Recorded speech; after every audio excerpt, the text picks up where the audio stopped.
Chapter 8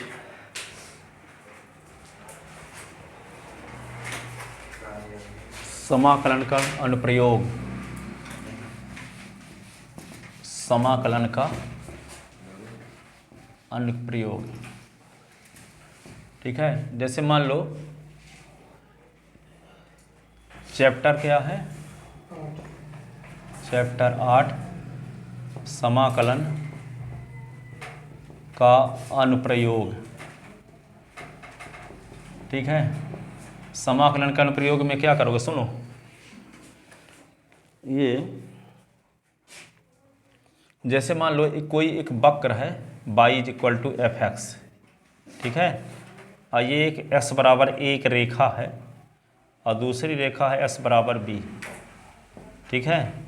और एक है s अक्ष और ये क्या है y अक्ष है, ये मूल बिंदु, ठीक है। तो s अक्ष s बराबर a रेखा, s बराबर b रेखा, y बराबर एफ एक्स वक्र, इनसे घिरा क्षेत्रफल यदि आपको निकालना है तो इसके लिए क्या कर देते हैं, इंटीग्रेशन ऑफ a से b बाई डी एस कर देते हैं। अब y की वैल्यू क्या है, एफ एक्स, तो इंटीग्रेशन ऑफ a से b F x D S करेंगे तो ये क्षेत्रफल आएगा s अक्ष के ऊपर s बराबर a, s बराबर b और y बराबर एफ एक्स से घिरा क्षेत्रफल ये, ठीक है। ये निश्चित समाकलन किसको दर्शाता है, s बराबर a रेखा, s बराबर b रेखा और ये एस एच का समीकरण y बराबर 0 रेखा और y बराबर एफ एक्स वक्र, इन चारों वक्रों से घिरा हुआ क्षेत्रफल, ठीक है। यानी s बराबर a रेखा, s बराबर b रेखा और कौन रेखा, y बराबर 0 रेखा। y बराबर 0 रेखा किसका समीकरण है, एस अक्ष का, और y बराबर एफ एक्स है वक्र है। तो इनसे घिरा क्षेत्रफल निकालने के लिए किसका उपयोग करेंगे, a से b F x D s का, ठीक है। अब एफ एक्स के स्थान पे जो कर्व दिया रहेगा उसका उपयोग करेंगे क्वेश्चन में। एफ एक्स पर वाई के स्थान पे दिया है, मान लो सर्किल दिया है, दीर्घवृत्त दिया है, अतिपरवलय दिया है, परवलय दिया है, ठीक है। तो इनका उपयोग करेंगे, ठीक है। तो सबसे पहले हम इन पर आधारित 3 सबसे इंपॉर्टेंट क्वेश्चन बताएं, 4, ठीक है। 4 में से एक निश्चित रूप से आता ही रहता है हर साल, ठीक है। तो पहला है वृत्त, नंबर फर्स्ट, वृत्त x square plus y square is equal to a square का संपूर्ण क्षेत्रफल ज्ञात कीजिए।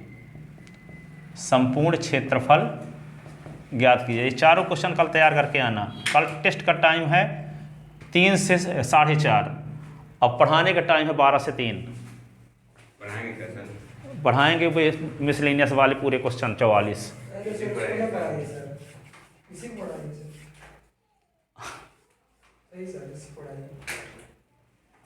उसको पढ़ाएं क्यों नहीं, हम एक्स्ट्रा टाइम देकर, हम तो छुट्टी न कह रहे थे तो पढ़ाना तो चाहते हैं स्टाफ के लिए। लिख लो भाई, आप बहुत पश्चाताप करोगे बाद में।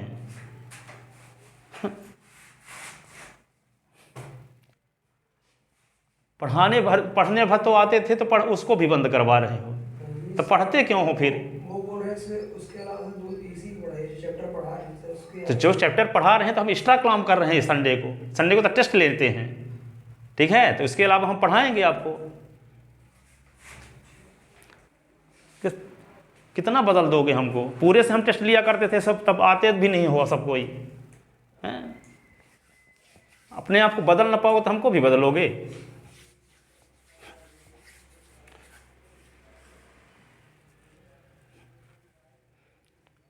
तीस साल में ऐसे स्टूडेंट आप लोग मिले हो जो हमको बदलने की कोशिश कर रहे हो, अपने आप को बदलना नहीं चाहते। अब रिजल्ट निकाल कर लिखा ना, अच्छा % दिखाते हैं सरप्राइज करके अपना, चलो ना पढ़ाएंगे, होगा आप जब कहोगे वैसे करेंगे। पर यह भी जानते हैं कि क्या क्या होने वाला है आगे। विश्लेषण में एक से बढ़ के एक क्वेश्चन दिए गए हैं। आप एनसीईआरटी तो पढ़े हो, मिसलेनियस भी ना पढ़ोगे तो क्या होगा। कोर्स हम कंप्लीट करवा देंगे वार्षिक परीक्षा के पहले, ये आप चिंता ना करो। और शंका हो तो फिर ये भी नहीं है कि हम मजबूर कर रहे हैं आपको, जहां जाना हो जाओ भाई।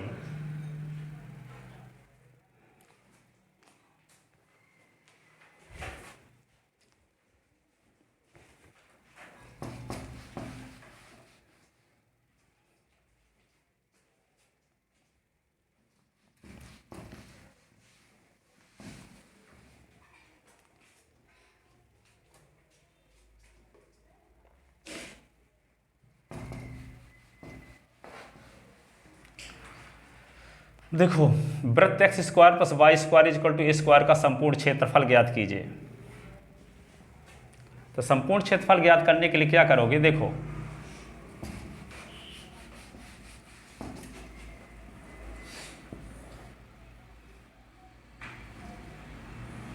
ये वृत्त है, पिछले साल 11वीं क्लास में पढ़े थे, ठीक है। यहाँ पे इसका मूल बिंदु 0 0 है, इसकी त्रिज्या a है, ठीक है। तो इस वृत्त का समीकरण होता है x square plus y square is equal to a square. अब इसका क्षेत्रफल ज्ञात करने के लिए क्या करेंगे, इसकी त्रिज्या a है तो यहाँ पे a मान लो, यहाँ से x बराबर a रेखा है, ठीक है। ये वक्र है, तो वक्र का समीकरण आपको क्या हो गया, x square plus y square is equal to a square. तो y square is equal to a square minus x square, तो y is equal to under root a square minus x square, ये हुआ। तो यहाँ Y बराबर F S वक्र बोले थे, तो एफ एस का काम कौन कर रहा है, सर्किल।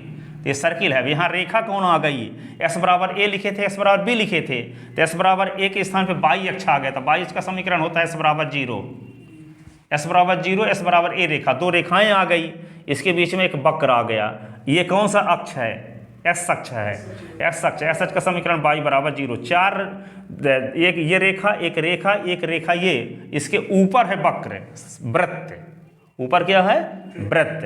तो वृत्त का समीकरण क्या है, वाई स्क्वायर बराबर ये, तो root of a square minus x square.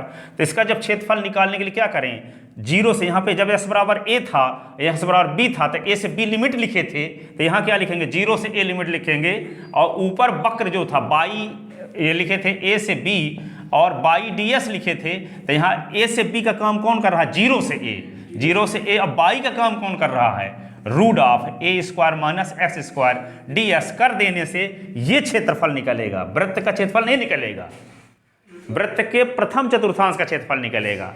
अब वृत्त के चतुर्थ चतुर्थांश का क्षेत्रफल निकलेगा, तो यही क्षेत्रफल ये भी होगा, यही क्षेत्रफल ये भी होगा, यही क्षेत्रफल ये भी होगा, तो 4 का गुणा कर देंगे, 4 का गुणा कर देंगे, तो संपूर्ण वृत्त का क्षेत्रफल क्या होगा, 4 इंटू 0 से a by d x, 4 into 0 से a by d x, integration of 0 से ए बाई डी एक्स, ठीक है। तो इसी को थोड़ा सा व्यवस्थित लिखते हैं।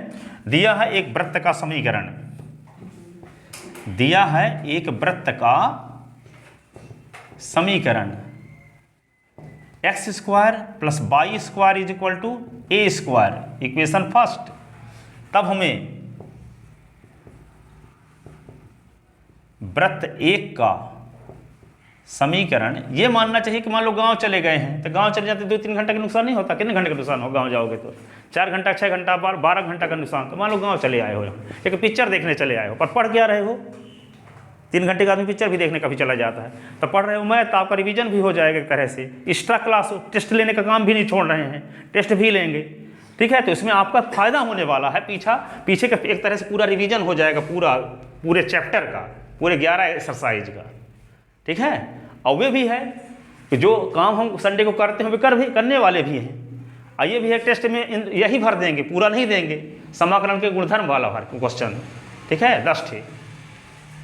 अब क्या कर सकते हैं और आपके लिए, ठीक है ना, आना हो गया, जो बनेगा। आप क्या थोड़ी कहते हैं कि हाँ पूरा आप ही आज पूरे दिन पढ़ोगे, इसीलिए हम 12 बजे कर दिए, 12 बजे तक में कुछ पढ़ लोगे आप, ठीक है। 12 मान लो, और 12 से 3 से पढ़ना, 12 से 3 पढ़ाएंगे, पूरा क्वेश्चन करवा देंगे, इसके बाद 3 से 4:30 तक टेस्ट लेंगे 1.5 घंटे में, ठीक है। 10 क्वेश्चन देंगे, समाकलन के गुणधर्म वाला भर देंगे, समाकलन के गुणधर्म 7 गुणधर्म पर आधारित क्वेश्चन देंगे, ठीक है। तो देखो, तब हमें वृत्त एक का संपूर्ण क्षेत्रफल ज्ञात करना है, वृत्त एक का संपूर्ण क्षेत्रफल ज्ञात करना है, तो क्या करेंगे, समीकरण 1 से, तो y square is equal to a square minus x square, तो y is equal to under root क्या हुआ, a square minus x square, ये आ गया, ठीक है। तब वृत्त एक का संपूर्ण क्षेत्रफल बराबर, वृत्त एक का संपूर्ण क्षेत्रफल बराबर 4 गुणे क्षेत्र, लिखो यहाँ, इसको ओ लिख लो, यहाँ ए लिख लो, यहाँ बीच में बी लिख दो, यहाँ पे सी, ओ ए बी सी ओ का क्षेत्रफल, ओ A B C O, O A B C ओ, ठीक है। तो 4 गुणे क्षेत्र, 4 गुणे क्षेत्र क्या लिख दें, ओ A B C O, O A B C ओ का क्षेत्रफल, ठीक है। तो यहाँ पे क्या लिख देंगे, 4 गुणे क्षेत्र ओ ए बी सी का क्षेत्रफल क्या लिखेंगे, 0 से ए बाई डी एक्स, 0 से ए बाई डी एक्स, ठीक है। तो यहाँ पे क्या लिखेंगे 4 और 0 से ए, अब बाई की वैल्यू क्या है, root of a square minus x square, root of a square minus x square, ये डी एस। अब फार्मूला आपको क्या बताए थे, root of a square minus x square d s का 1/2 root of a square minus x square plus 1/2 a square sine inverse x upon a, ये formula लगा देंगे। तो लगा रहे हैं फार्मूला यहाँ, ठीक है। तो I इज इक्वल टू क्या हो जाएगा, I इज इक्वल टू का है क्षेत्रफल इज इक्वल टू, क्षेत्रफल मान लो A है, तो A is equal to area, तो एरिया तो 4 इंटू 0 से A। अब यहाँ पे क्या लिख दें, इसका फार्मूला लगा देते हैं, फार्मूला लगाएंगे तो क्या आएगा, इसका फार्मूला लिखे देते हैं 1/2x root of a square minus x square plus 1/2 a square sine inverse x upon a, ये लिमिट क्या 0 से a, 0 से a, ठीक है।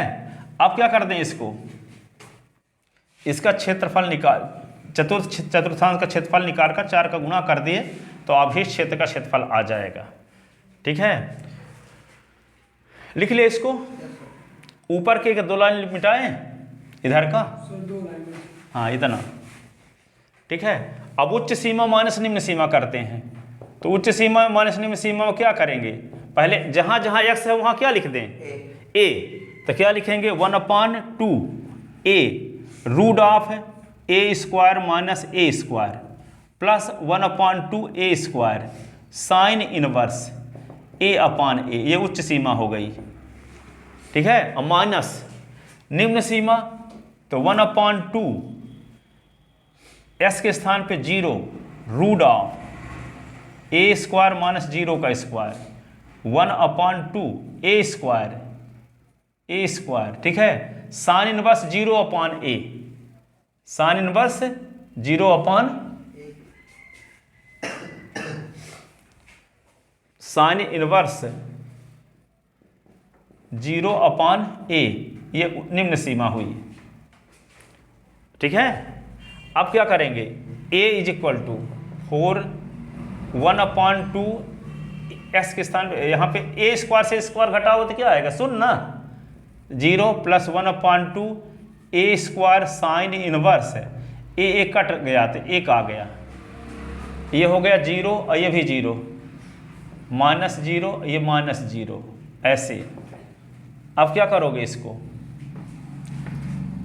a इज इक्वल टू 4, ये होगा 0 और 1/2 ए स्क्वायर साइन इनवर्स, 1 के स्थान पर क्या लिख दें, π/2, साइन π/2, साइन π/2, और साइन बस साइन कट गया, तो a इज इक्वल टू क्या है 4 1/2, साइन बस साइन कट गया तो क्या हुआ 1/2 ए स्क्वायर और π/2, ठीक है। अब क्या करोगे, a इज इक्वल टू 4 तो है ही, अब पाई ए स्क्वायर अपान 4, तो 4 से 4 कट गया, तो बढ़े न थे 10वीं में πr स्क्वायर वृत्त का क्षेत्रफल, तो पाई ए स्क्वायर आ तो रहा है, जहाँ त्रिज्या ए है वहाँ r रहती थी, पाई ए स्क्वायर, तो वृत्त का क्षेत्रफल होता था πr स्क्वायर, हाँ किताब में ये दिया है r मान लो तब πr स्क्वायर हो जाएगा। अब किताब में जो परीक्षा में जो आएगा वो लिखना, a है किताब में, ठीक है। तो a बराबर क्या हुआ पाई ए स्क्वायर, वर्ग इकाई यहाँ अवश्य लिखना, वर्ग इकाई, अतः वृत्त 1 का संपूर्ण क्षेत्रफल क्या लिख दोगे, पाई ए स्क्वायर वर्ग इकाई, है। पाई ए स्क्वायर वर्ग इकाई है, वर्ग इकाई है या वर्ग इकाई। लिख ले। अब देखो दीर्घवृत्त, दे क्वेश्चन ये है, हमेशा आता है। पहले साल जब एनसीईआरटी हुई थी तो यही आया, क्वेश्चन आया था। वृत्त का क्षेत्रफल ज्ञात कीजिए 2019 में। हैं? हाँ, चित्र बनाना पड़ेगा, बिना चित्र के थोड़ी बने लिखोगे। दूसरा देखो दीर्घवृत्त, दीर्घवृत्त x square upon a square y square upon b square is equal to 1 का संपूर्ण क्षेत्रफल ज्ञात कीजिए। संपूर्ण क्षेत्रफल ज्ञात कीजिए। वृत्त, दीर्घवृत्त x square upon a square plus y square upon b square is equal to 1 का संपूर्ण क्षेत्रफल ज्ञात कीजिए।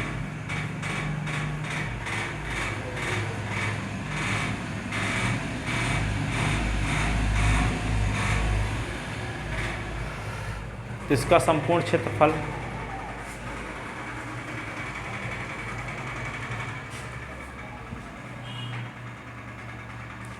ज्ञात करना है। देखो इसको जल्दी से,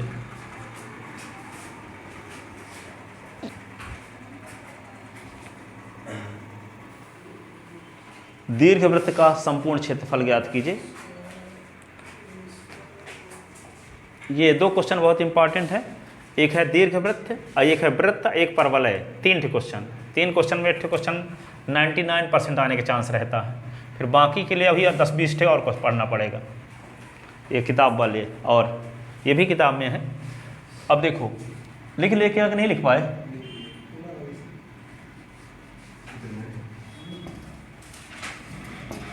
तो देखो दीर्घवृत्त बनाते हैं। दीर्घवृत्त पिछले साल 11वीं क्लास में 11 चैप्टर में पढ़े थे। ये दीर्घवृत्त है ऐसे, इसका क्षेत्रफल तो यहाँ पे क्या है, ए है ए डैश, ये बी है और बी डैश, ये मूल बिंदु है। इस दीर्घवृत्त का क्षेत्रफल, इसका समीकरण आपको पता है, x square upon a square y square upon b square is equal to 1।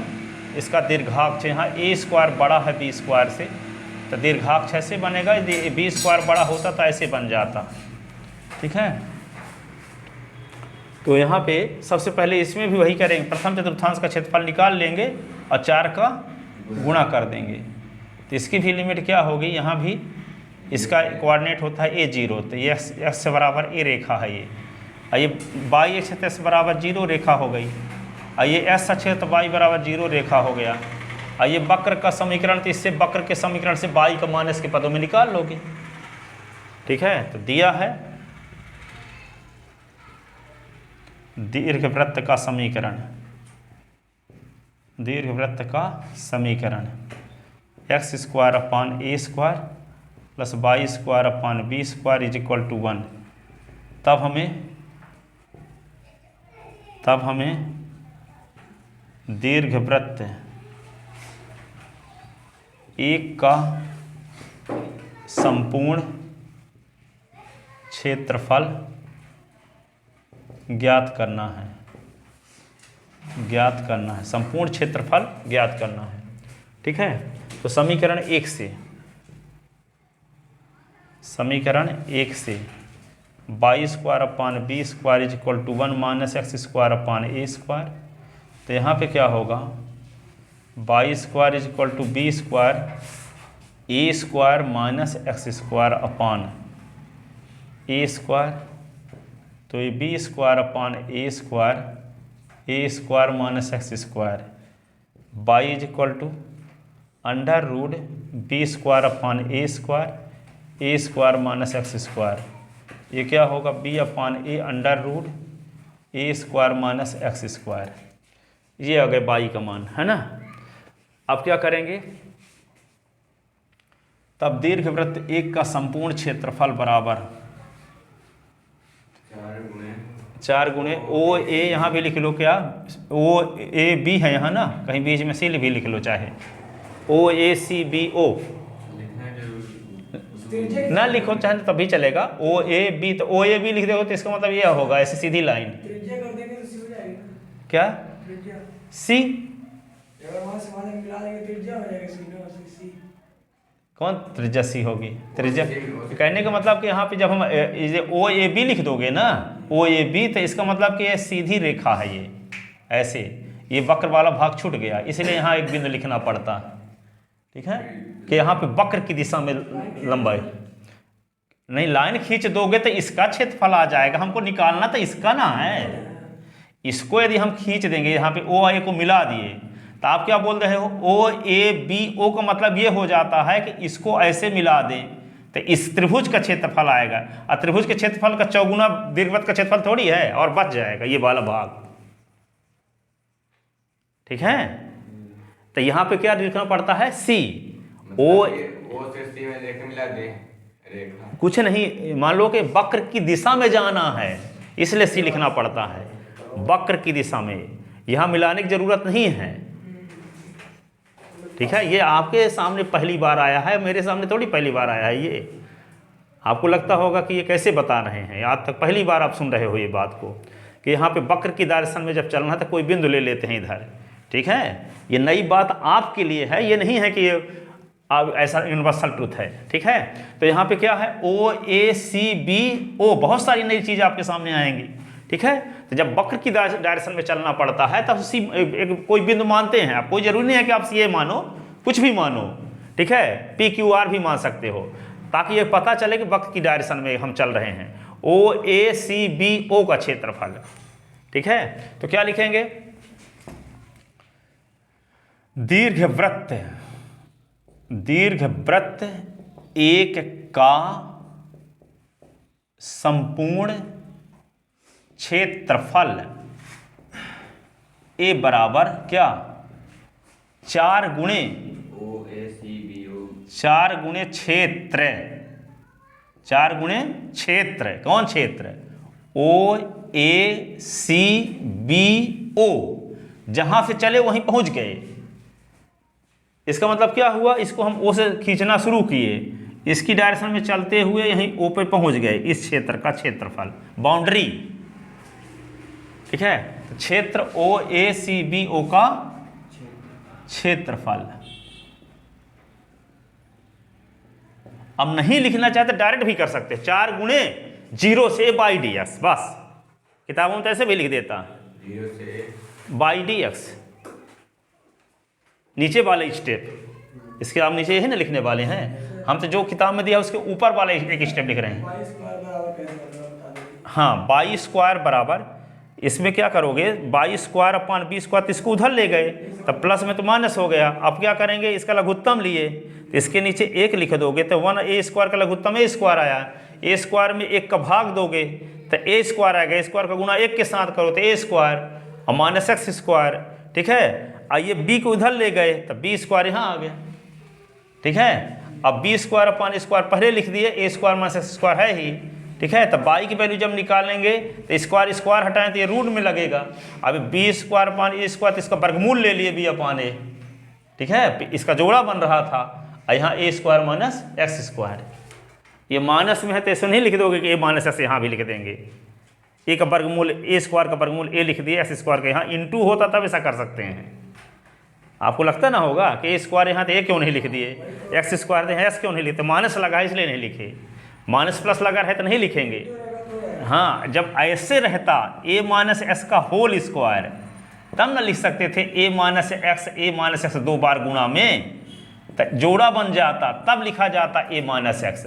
अब हम ऐसा तो है नहीं कि हम ए स्क्वायर माइनस एक्स स्क्वायर को ए माइनस एक्स का होल स्क्वायर लिख सकते हैं, क्या लिख सकते हैं, नहीं लिख सकते। तो जब नहीं लिख सकते, इसका वर्गमूल भी ए माइनस एक्स नहीं लिख सकते।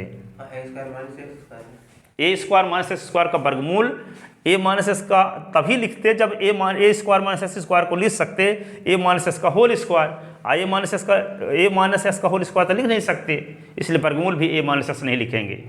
इंटू होता, मान लो देखो ए स्क्वायर एक्स स्क्वायर इंटू में होता रूट के अंदर, ठीक है ना, तब ए एस लिख देते, पर प्लस रहेगा अथवा माइनस रहेगा तो नहीं लिखेंगे।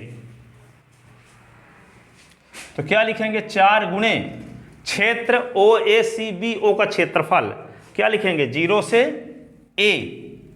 0 से a बाई डी एक्स, 0 से a by d x. By की वैल्यू क्या है, a square minus x square d x. ठीक है, हाँ वो भी लिखना है ना, b upon a root of a square minus x square d x, ये लिखना है जो बाई की वैल्यू आई है। ठीक है, अब क्या करेंगे, बाहर निकालेंगे इसको। ठीक है, तो 4b अपान ए को बाहर निकालिए। अब उसमें क्या है कि आप लोग 1-2 साल परीक्षा भी नहीं दिए ना, तो वह थोड़ा सा कैपेसिटी लो हो चुकी थी। ठीक है, तो उसको अब थोड़ा एक्स्ट्रा कवर करना पड़ेगा। अब आप लोगों को कोरोना थोड़ी को ही पता था, कोरोना इस साल आएगा 2 साल पहले, उस चक्कर में आप लोग फंसे हो। तो वही वजह से आप लोग मेंटेन नहीं कर पा रहे हो अभी अपने आप को। 1/2 ए स्क्वायर क्या करें, साइन इनवर्स सपाने ना, 0 से a, 4b अपान ए क्या लिखेंगे, उच्च सीमा माइनस निम्न सीमा। तो 1/2 ए एक्स के स्थान पे क्या लिख दें, ए स्क्वायर माइनस ए स्क्वायर। तो 1/2 a square sine inverse a upon a, ये उच्च सीमा हुई, माइनस निम्न सीमा। तो 1/2 into 0 A square minus 0 square, 1/2 a square sine inverse 0 अपान ए, ऐसे, यही ना। अब क्या करेंगे, 4b upon A, 1/2 A into 0, 1/2 a square sine inverse 1। ठीक है ना, यही ना। आइए तब सब 0, आइए भी 0, तो ये क्या लिख देंगे हम, 4b upon A 0, 1/2 a square sine inverse 1 के स्थान पे π/2, साइन π/2 ना, साइन π/2। तो 4b upon A 1/2 a square, sign बस साइन कट गया तो π/2, ये 2 से कट गया 4। ठीक है, तो क्या हो जाएगा ये b अपान ए, ये पाई ए स्क्वायर है ना, तो a इंटू ए काट दो, तो π/ab आ गया, π/ab वर्ग इकाई, π/ab वर्ग इकाई, π/ab वर्ग इकाई।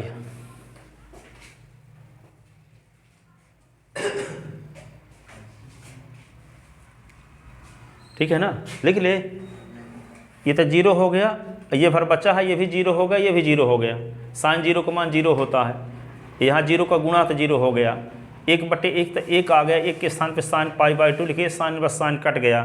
ठीक है, तो 1/2 ए स्क्वायर π/2 और 2 दूना 4 मिल गई, ये वाला 4 कट गया, ए स्क्वायर है तो ए को 2 बार लिख दिए, तो एक ए भी कट गया, तो π/ab वर्ग इकाई, π/ab वर्ग इकाई। अतः दीर्घवृत्त 1 का संपूर्ण क्षेत्रफल क्या होगा, π/ab वर्ग इकाई। दीर्घवृत्त का संपूर्ण क्षेत्रफल π/ab वर्ग इकाई।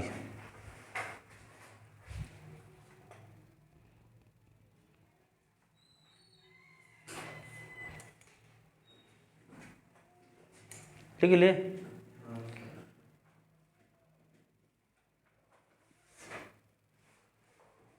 अब देखो अगला,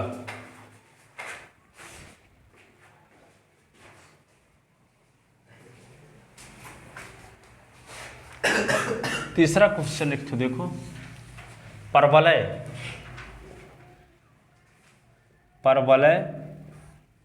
y square is equal to 4ax एवं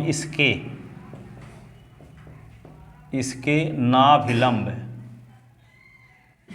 नाभिलंब जीवा से घिरे क्षेत्रफल का क्षेत्रफल, जीवा से घिरे क्षेत्र का क्षेत्रफल ज्ञात कीजिए। ठीक है, परवलय 22 स्क्वायर इक्वल टू 4ax एवं इसके नाभिलंब नाभिलंब जीवा से घिरे क्षेत्र का क्षेत्रफल ज्ञात कीजिए।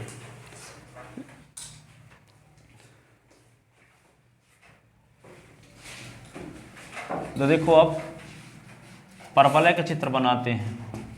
परवलय का चित्र आप जानते ही हो, ये है परवलय।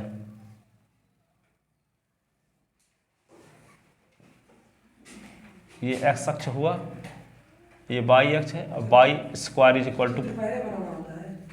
हाँ परवलय का चित्र बनाओ। परवलय आप ऐसा भी हो सकता है, पहले निकाल दे फिर उसके हिसाब से बना दे, वो बनेगा।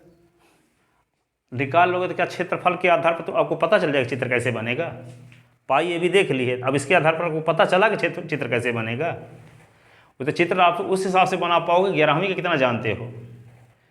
ठीक है, सब परवलय जानते हो, सरल रेखा जानते हो, सब कुछ पढ़े हो तो आपको पता चल जाएगा। 4 कंडीशन परवलय की बताई गई थी पिछले साल। जब y square is equal to ये रहेगा तो ऐसे चित्र बनेगा। यदि मान लो y square is equal to -4a ऐसा रहता तो चित्र ऐसे बन जाता, ऐसे। ठीक है, x स्क्वायर बराबर 4ay तो ऐसे, x स्क्वायर बराबर -4ay तो ऐसे।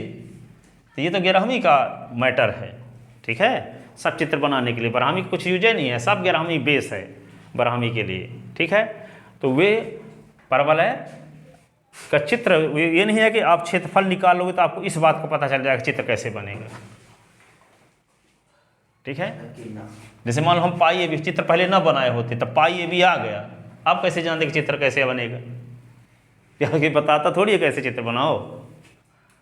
ठीक है, तो देखो आगे, जब चित्र जानते रहोगे तभी तो उसका क्षेत्रफल निकाल पाओगे, उसकी लिमिट निर्धारित कर पाओगे, उसकी लिमिट कहाँ से कहाँ तक है।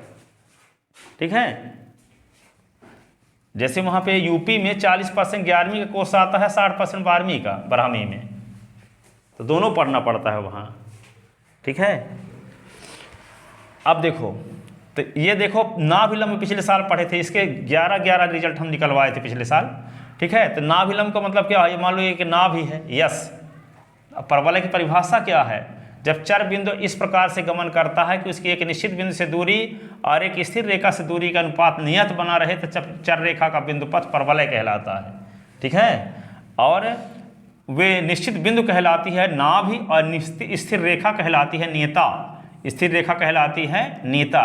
जब कोई चर बिंदु इस प्रकार चलता है कि उसकी जैसे मान लो पी बिंदु चल रहा है तो पी की एस से दूरी और पी की इस रेखा से दूरी का अनुपात मान लो आता है क्या? पीएम। पी की एक S P is equal to PM. ठीक है, बराबर 1/2 आ गया। तब पी बिंदु यहाँ पे आ गया, सुन लो, पी बिंदु यहाँ आ गया P1 पर, P2 पर, P3 पर, P4 पर। तो हर एक स्थिति में बिंदु P की यस से दूरी या बिंदु P की नियता से दूरी का अनुपात 1/2 बना रहे। P बिंदु ऐसा है, किस शर्त का पालन करते हुए चलता है कि P की यस से दूरी और P की इस रेखा से दूरी का अनुपात क्या बना रहे? स्थिर बना रहे। 1/2 आ गया तो हर एक ने P बिंदु यहाँ आ जाए तब P की यस से दूरी निकालें, P की रेखा से दूरी निकालें, तब भी 1/2 रहे। P यहाँ आ जाए तब भी P की यस से दूरी, P की रेखा से दूरी का अनुपात 1/2 बना रहे। P बिंदु यहाँ आ जाए तब P भी की यस से दूरी, P की रेखा से दूरी का अनुपात 1/2 बना रहे।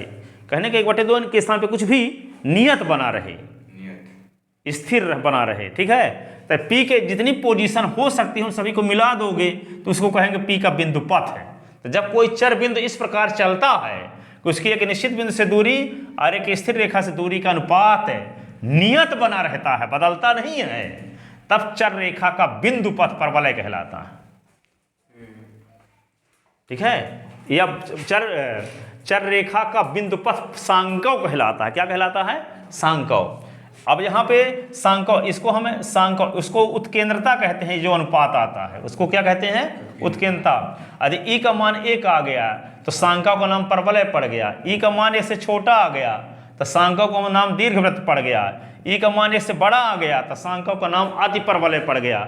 ई का मान 0 आ गया तो सांख्यिक का नाम वृत्त पड़ गया। ठीक है, ई का मान √2 आ गया था समकोणिक अतिपरवलय कहलाएगा सांख्यिक।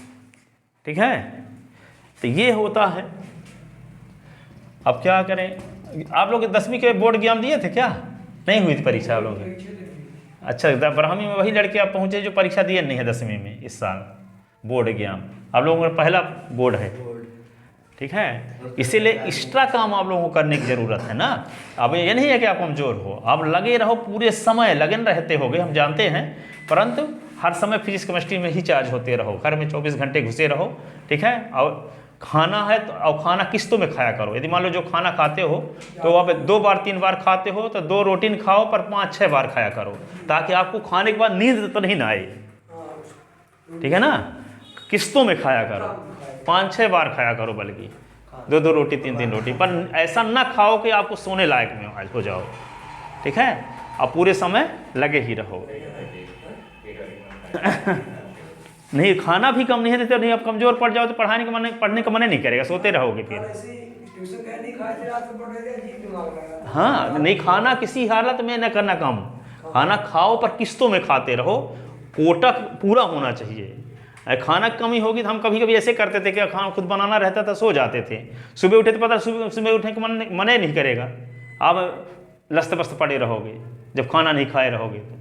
ठीक है, तो वे तो जरूरी है, मशीनें कैसे चलेगी पेट्रोल न डालोगे तो। चलो, तो ये है।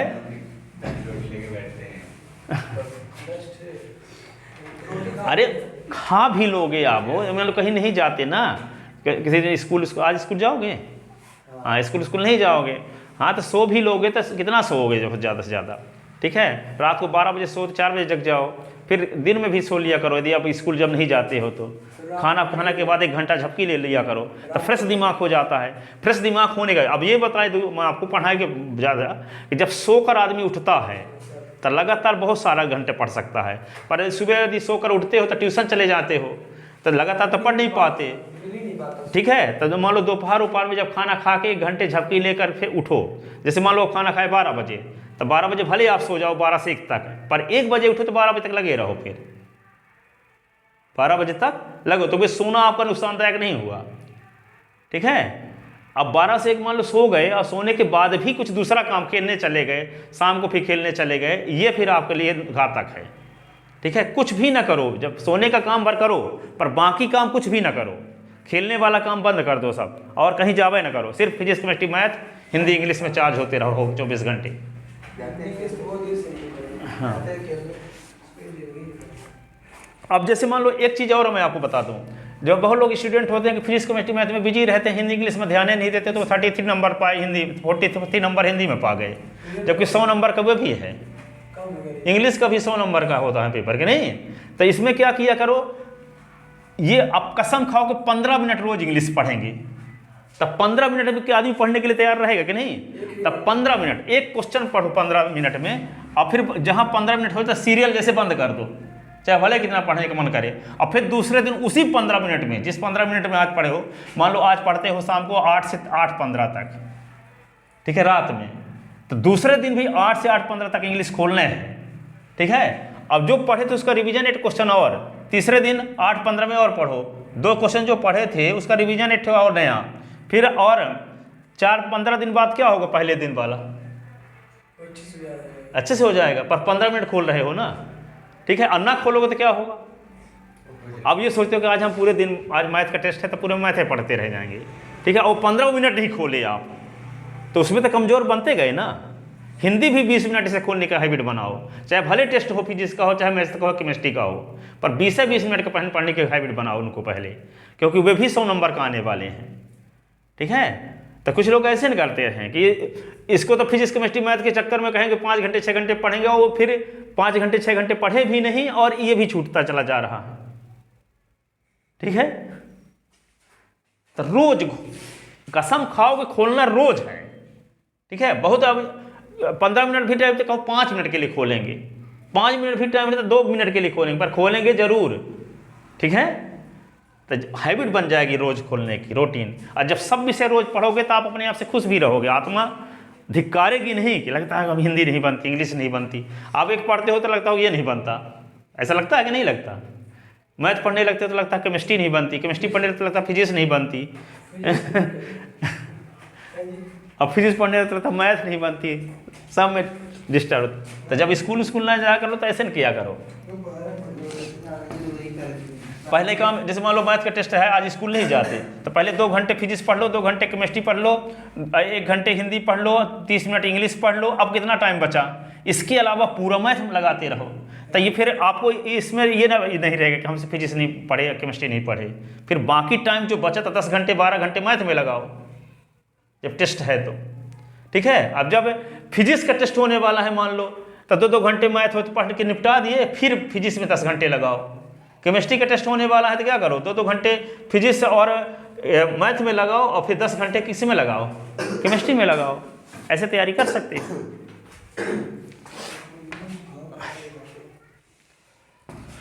लिख लिए ना। अब देखो इसका परवलय हम बता रहे थे, तो परवलय का अभी ज़्यादा समझाएंगे तो आप समझ नहीं पाओगे। परवलय के क्वेश्चन तो है तो इसी को तैयार कर लेना, है ना। और हाँ, क्वेश्चन इतने हैं, अब इसको सॉल्व करते हैं। हाँ, चित्र ऐसे नहीं बनेगा, चित्र चाहे इनको तो समझाने के लिए बता रहे थे, इनको अब ना भी न जानोगे तो कोई दिक्कत नहीं है। सिर्फ चित्र बना लेना कि जब प्लस रहेगा तो ऐसे चित्र बनेगा, 22 स्क्वायर जब दिया है तो, ठीक है। ज़्यादा डिटेल समझाएंगे तो और कम समझ में आएगा आपके। तो परवलय के नाभ से होकर यदि रेखा खींचते हैं, सुनो, परवलय के नाभ से खींची गई या जब कोई चर बिंदु इस प्रकार से चलता है कि उसकी एक निश्चित बिंदु से दूरी और एक स्थिर रेखा से दूरी का अनुपात नियत बना रहता है, तो उस बिंदु का बिंदुपथ क्या कहलाता है? परवलय। अब देखो, ये परवलय जो स्थिर रेखा है इसको कहते हैं परवलय की नियता, और इसको क्या बोलते हैं? परवलय की नाभि, ठीक है। अब नाभ से होकर खींचिए, सुन लो, नाभ से होकर खींची गई वह रेखा जो नियता पर लंब हो उसे अक्ष कहते हैं। नाभ से खींची गई वह रेखा जो परवलय नियता पर लंब हो उसे अक्ष कहते हैं। अब नाभ से खींची गई वह रेखा जो अक्ष पर लंब हो उसे नाभिलंब कहते हैं। नाभ से खींची गई वह रेखा जो अक्ष पर लंब हो उसे नाभिलंब कहते हैं। इसको लिख ले यल और इसको लिख दे यल डैश। इस नाभिलंब की लंबाई क्या होती है? 4a। नाभिलंब की लंबाई क्या होती है? 4a। तो यहाँ से यहाँ तक की लंबाई होती है 4a, ये वाली लंबाई। इसका निर्देशांक होता है a0। इसका निर्देशांक क्या होता है? a0। ये क्या लिख दें? कौन बात? हाँ, यस है ये। इसका निर्देशांक ये p लिख लो, p, यहाँ p डैश लिख लो, ये a हो गया शीर्ष। तो नाभिलंब से घिरा क्षेत्रफल निकालना है, ये वाला, ये क्षेत्रफल निकालना है।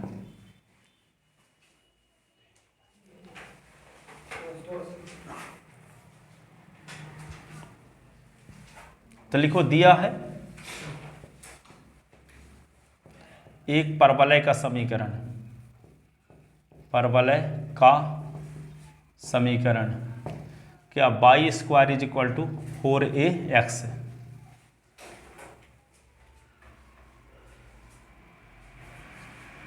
ठीक है, परवलय का समीकरण y square is equal to 4a, समीकरण नंबर 1।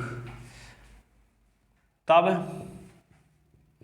परवलय 1 एवं परवलय 1 के नाभिलंब जीवा से घिरे क्षेत्र का क्षेत्रफल ज्ञात करना है। ठीक है, तब परवलय 1 एवं परवलय 1 के नाभिलंब जीवा से घिरे क्षेत्र का क्षेत्रफल ज्ञात करना है। तो देखो यहाँ पे क्या करेंगे, ए का निर्देशांक तो मूल बिंदु है, शीर्ष है, तो 0 होगा। तो ये वाला क्षेत्रफल निकालो, ए एस पी, और यहाँ पे कुछ पॉइंट लिखते हैं, क्यों लिख लीजिए, तो ए एस पी, हाँ किसी भी लिख दें, ASPCA का क्षेत्रफल निकाल करके 2 का गुणा कर देंगे, क्योंकि एस एच के ऊपर का क्षेत्रफल ये है, ठीक है, और इसमें 2 का गुणा भी करेंगे। तो क्या लिखेंगे, लिमिट इसमें 0 से A होगी। 0 से ए लिमिट यहाँ भी होगी, 0 से ए लिमिट होगी। अब 0 से ए लिमिट रखकर अब परवलय से बाई की वैल्यू एस के पदों में रख करके समाकलन करोगे तो एस एच के ऊपर का हिस्सा का क्षेत्रफल आएगा, 2 गुणा कर देंगे। और वही नीचे का भी क्षेत्रफल होगा तो 2 का गुणा करेंगे। लिमिट हमेशा 0 से A ही रहेगी। हाँ, इसमें 0 से ए रहेगा क्योंकि इसका नाभ के निर्देशांक A0 है। सभी में हाँ, अरे परवलय जहाँ मान लो 4a के स्थान पे जब मान लो यहाँ 9s होता तो यहाँ 3 0 हो गया होता, 4a का मान 9 लिखते ना, 4a का मान 9 तो यहाँ पे a का मान क्या हो जाता, 9/4, तो 3/2 तो इसका निर्देशांक 3/2 0 हो जाता, ठीक है। तो मानक रूप वाला है ये ना, अभी ज़्यादातर यही मानक वाला ही पूछा जाता है, 4ax वाला ही। तो परवलय 1 एवं परवलय 1 के नाभिलंब जीवा से घिरे क्षेत्र का क्षेत्रफल ज्ञात करना है, ठीक है। तो आभीष्ट क्षेत्र का क्षेत्रफल, आभीष्ट क्षेत्र का क्षेत्रफल बराबर क्या लिखेंगे, 2 गुणे क्षेत्र, 2 गुणे क्षेत्र, कौन क्षेत्र, OSPCA का क्षेत्रफल, ठीक है। ओ कहाँ लिख दे, ए है, ASPCA का क्षेत्रफल। तो 2 गुणे क्या लिखें, 0 से A बाई ds, इतना लिख सकते हैं, ये वाला नहीं लिखना चाहते, ये वाला स्टेप डायरेक्ट लिख सकते हो, 0 से A बाई ds, 2 गुणे 0 से A बाई ds। अब बाई का मान कहाँ से निकालोगे, परवलय से, बाई बराबर √4ax। हाँ, बाई बराबर √4ax। तो 2 × 0 से a, अब बाई के स्थान पे √4ax ये ds,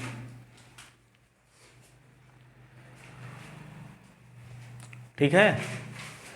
अब इसी को क्या लिख सकते हो, 0 से a, 4 का वर्गमूल क्या होगा 2, √a√x ये ds, ठीक है। अब क्या है ये 2√a अचर पद है ना, तो 2√a को बाहर निकाल लो, 2√a को बाहर, तो क्या होगा 2 दूना 4 √a बाहर आ गया, और लिमिट क्या हो गई 0 से a, ये हो गया √x ये ds, तो क्या होगा 4√a, s को क्या लिख सकते हैं 0 से a s की पावर 1/2 ये ds, तो 4√a s की पावर 1/2 का इंटीग्रेशन 1/2 + 1 अपान 1/2 + 1 लिमिट 0 से a, क्या लिख दोगे यहाँ 4√a s की पावर क्या 3/2 अपान 3/2 लिमिट 0 से a, 4√a 2/3 s की पावर 3/2 लिमिट 0 से a, तो क्या होगा 8√a अपान 3, a की पावर 3/2 माइनस 0 की पावर 3/2, 8√a अपान 3, a की पावर 3/2 को लिख सकते हैं 1 धन 1/2 कि नहीं, ये तो शून्य हो जाएगा, तो 8√a अपान 3, इसको लिख सकते हैं a की पावर 1 और a की पावर 1/2, तो इसको लिख सकते हैं 8√a अपान 3 a√a, और √a का गुणा √a के साथ तो रूट हट जाएगा, यही ना, √a का √a के साथ तो √a होगा a स्क्वायर, तो 8a² अपान 3 वर्ग इकाई, 8a² अपान 3, 8a² अपान 3 वर्ग इकाई लिख लिए।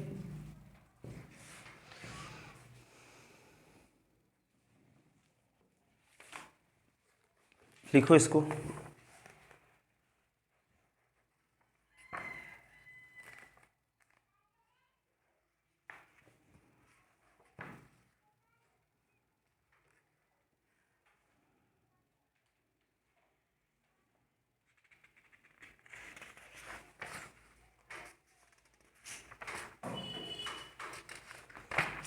लिखे।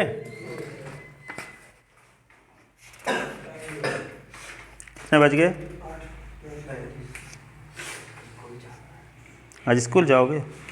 टेस्ट देने ना आओगे कल? आएंगे सर। ठीक है। सर ये भी देंगे इस बार। हाँ, तीनों क्वेश्चन पे पढ़ के आना।